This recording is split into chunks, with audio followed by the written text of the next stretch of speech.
I was working in industry at the time and I wanted to extend my knowledge in statistics. So when I was looking through the job market, I came across a PhD at Ulster and I really liked the location, and it was in the Magee campus, but I also liked that the PhD involved a company. So I had the best of both worlds as I was able to expand my skill set in terms of research, but also keep collaborating with a partner company and have that industry experience at the same time.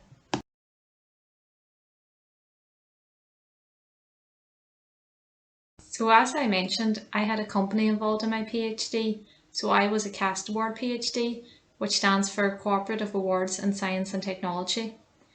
Therefore, my stipend and tuition fees were funded mainly by the Department of Economy, and then I was partially funded by my company over the 3 years.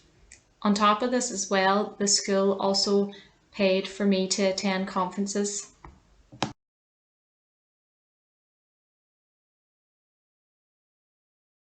There is no typical day in the life of a PhD researcher. I would describe the experience as a journey, and when you start as a first year PhD researcher, the first few months you spend doing a lot of research and preparing for your literature review, and this also builds into your 100-day assessment. And then the next part of first year leads into the confirmation report, where you're still building on your literature review skills, but you're also preparing for conferences and starting to think of your first contribution. Mainly the second year of my PhD involved working on all three of my contributions, continuing to work on research papers and attend conferences, but also a large part of my second year involved coding and programming, as my PhD was in the School of Computing and Engineering, and it involved data analytics. So a large part of second year involved a lot of code.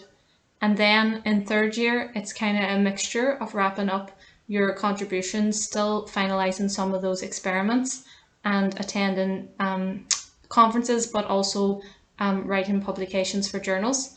And then in the final 6 months, it's mainly involved around the thesis writing and making sure that you have everything ready to submit for the Viva. And then the last part of the PhD is the dreaded Viva, and then finally submitting your final thesis.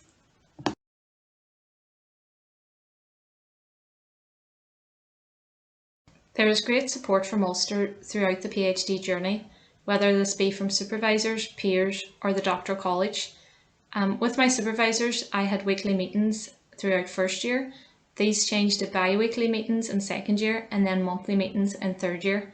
I found these very helpful as they kept me on track and focused, and we were always meeting targets and setting milestones, so it didn't feel like it was a huge step to go through from start to finish, as we were meeting on a regular basis.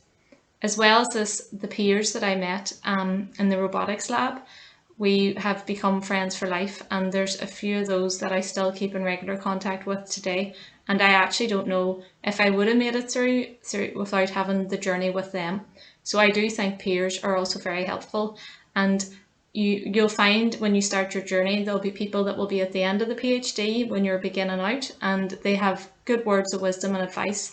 And then as the years go by, you end up in the middle part of the PhD group, and then you are the people that provide the words of wisdom to the ones starting off at the beginning of their journey when you're at the end of yours. And as well as that, the Doctor College has been fantastic. They provide so many different research development programs, but as well as that, they're always just an email away. So if there was any queries that I ever had and I sent off an email, I always got a reply quite prompt, and they always answered my query.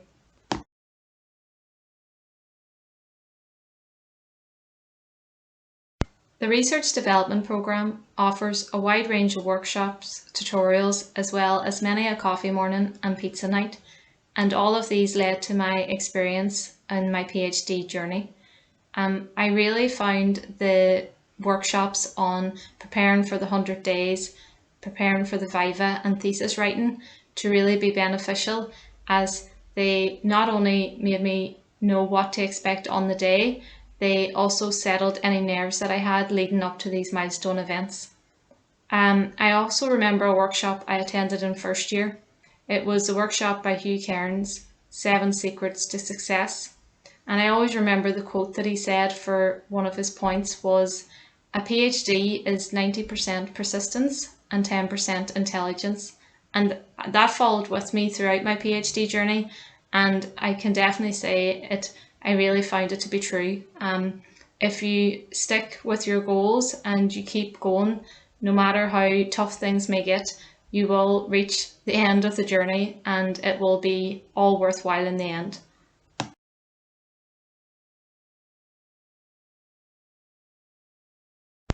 During my time as a PhD researcher at Ulster, I had plenty of opportunities. In my first year, I got to attend a summer school in France on statistical data science. I also attended 3 conferences, one in Nottingham in the UK, the second in Granada in Spain, and the third in Xiamen in China. And each of these 3 conferences gave me the opportunity to have the courage to speak to others about my research findings and to present in front of a large group. I also, over the years of my PhD, took part in demonstrating and teaching, and this led to me completing my first steps to teaching qualification that I was able to do through the Doctoral College.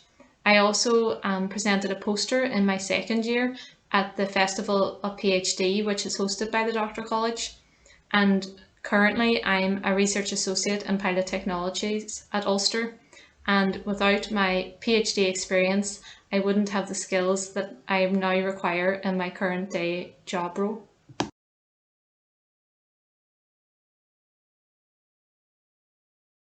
I think the main benefit for me of doing a PhD was gaining more confidence in myself. Before the PhD, I would have been so nervous to stand up to have to do a presentation in front of a small group, never mind having to do it in a large audience at a conference. But now it just comes as second nature, and I feel that having that confidence within myself has shone through, and it even helps me in my day-to-day job as a research associate.